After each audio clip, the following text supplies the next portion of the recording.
जय हिंद मेरे प्यारे बच्चों, कैसे आप? उम्मीद करता हूं बिल्कुल ठीक होंगे और आपकी जो कॉम्पिटिटिव की तैयारी है एनडीए सीडीएस की वो बहुत अच्छी चल रही होगी। बट अब इस समय जो सबसे बड़ा जो चैलेंज आपके पास में है वो ये है कि पेपर का नोटिफिकेशन आ चुका है, आप तैयारी में भी लग चुके हैं, लेकिन किस काम को पहले करना है, किस चीज को पहले करना है, यहां पे कंफ्यूजन है। Means you are unable to manage your time. तो आज की वीडियो में मैं आपको बताऊंगा कि आप अपने टाइम को किस तरह से बढ़िया तरीके से मैनेज कर सकते हो। इस वीडियो के लास्ट तक रहिएगा क्योंकि इसमें बहुत कुछ ऐसी जानकारियां हैं जो कि आपके होश उड़ा देगी। मतलब कि कुछ नया सीखोगे, पुराने जो आपके जो मिसकंसेप्शंस है, जो चीजें ट्रेडिशनल में, वो चीजें फॉलो नहीं करेंगी। ठीक है, तो किस तरह से आपको नए तरीके से आप अपने टाइम को मैनेज कर सकते हो। तो बताना चाहूंगा बच्चों कि हमें याद है कि जब भी हम छोटे थे तो टाइम मैनेजमेंट की बात आती थी तो हम क्या करते थे, सबसे पहले एक टाइम टेबल बना लेते थे। और अभी भी पुराने लोग यही बोलते हैं कि भाई आपको क्या करना है, आपको टाइम टेबल बनाना है। भाई मेरे प्यारे बच्चों, क्या टाइम टेबल फॉलो होता है कभी? Do we follow our time table? नहीं, कभी नहीं हो पाएगा। Reason is what? Because we are human being, we are not programmed by any kind of command और एनी काइंड ऑफ कंप्यूटर नहीं है। ठीक है, कि हमने या फिर वॉच नहीं है या फोन नहीं है कि हमने एक अलार्म लगाया 5 बजे का तो 5 बजे ही बजेगा। तो ऐसा कुछ नहीं है। तो रही बात, अगर मैं टाइम मैनेजमेंट की बात बताऊं तो जो टाइम टेबल जो आप लोग बनाते हो ना, ये टाइम टेबल फॉलो नहीं करता है। ध्यान देना, खासतौर पर पढ़ाई के टाइम पे तो करेगा ही नहीं। उसका रीजन मैं बता देता हूँ कि मान लीजिए आपने 1 घंटे मैथ्स की पढ़ाई के लिए निकाला, लेकिन भाई जब आप किताब खोल के आप पढ़ रहे हो तो 50 मिनट बाद तो आपको समझ में आ रहा है कि अब आपको पढ़ना क्या है। तो क्या आप 10 मिनट बाद में उस बुक को बंद कर दोगे? नहीं बंद करोगे, क्योंकि अगले दिन फिर आपको दोबारा एफर्ट लगाना पड़ेगा आगे की चीजों को समझने के लिए। ठीक है, तो टाइम मैनेजमेंट की अगर मैं बात बोलूं तो time management is all about prioritising your work.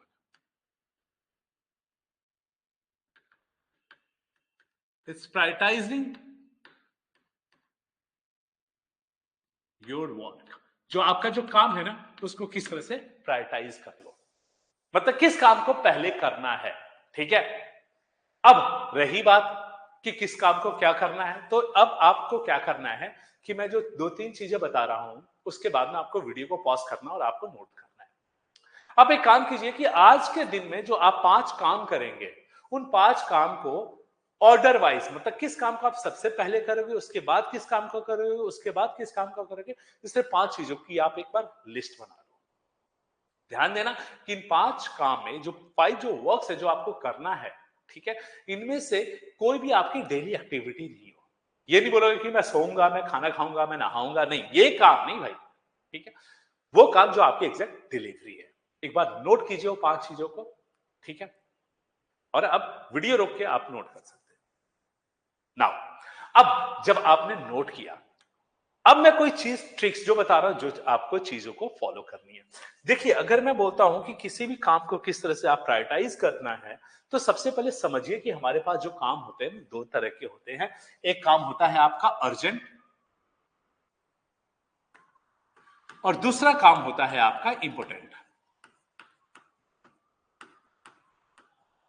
Normally क्या होता है, अगर मैं बोलूं कि what is difference urgent important, आप लोग बोलोगे कि सर एक ही चीज है, क्योंकि आप लोग के लिए जो अर्जेंट है वो इंपोर्टेंट भी है, जो इंपोर्टेंट है वो अर्जेंट भी है। नहीं, ऐसा नहीं है, थोड़ा सा चीजों को समझिएगा। अगर मैं अर्जेंट की बात बोलूं, अर्जेंट का मतलब वो काम जो उस समय होना है, चाहे वो आपके फायदे के लिए हो, चाहे वो आपके फायदे के लिए नहीं हो। फॉर एग्जाम्पल, आपके घर में मेहमान आ गए और घर में दूध नहीं है, आपके मम्मी ने बोला कि बेटा जा फटाफट दूध ले आ 1 किलो। अब ये क्या चीज है, एक अर्जेंट है, लेकिन इससे आपका क्या फायदा है, आपके अंदर कोई वैल्यू ऐड हुआ है? नहीं हुआ है। तो वर्क इज अर्जेंट। इंपोर्टेंट ये वो काम है, इंपोर्टेंट ये वो काम है जो कि आपकी वैल्यू ऐड करेगा, जिसके लिए आप बने हो, जो आपकी डिलीवरी है। ठीक है, तो इस 2 तरह के काम होते हैं हमारे पास में, अर्जेंट एंड इंपोर्टेंट। आपको करना क्या चीज है, ध्यान दीजिएगा। एक बॉक्स बनाइए, ठीक है, और यहां पे लिख लीजिए, इस बॉक्स को 4 पार्ट में डिवाइड कीजिए। ठीक है, तो ये रहा आपका अर्जेंट। तो कोई काम अगर अर्जेंट है तो कुछ नॉट अर्जेंट भी है।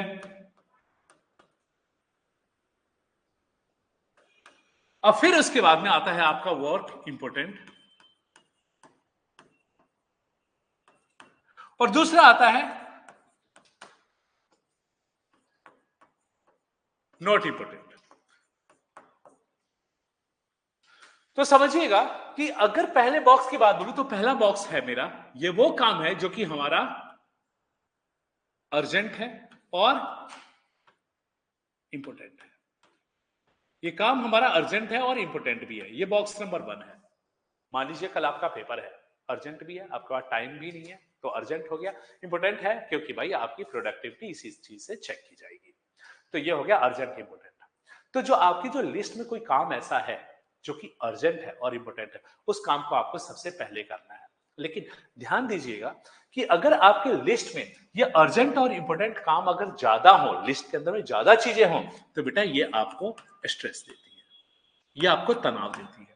एक काम अर्जेंट और इंपॉर्टेंट है तो ठीक है, अगर एक दो काम अर्जेंट और इंपॉर्टेंट हो गया ना, तो आप बिल्कुल तनाव में रहोगे, स्ट्रेस में रहोगे। तभी बच्चे बोलते हैं कि सर मुझे पढ़ाई को लेके बड़ा स्ट्रेस है, क्या करूं मैं उसका? तो स्ट्रेस इसलिए है क्योंकि आपकी लिस्ट में अर्जेंट और इंपॉर्टेंट चीजें ज्यादा है। उसके बाद में सेकंड लिस्ट ऑफ वर्क की बात करूं, सेकंड जो है बॉक्स, ये हमारा नॉट अर्जेंट बट इंपॉर्टेंट।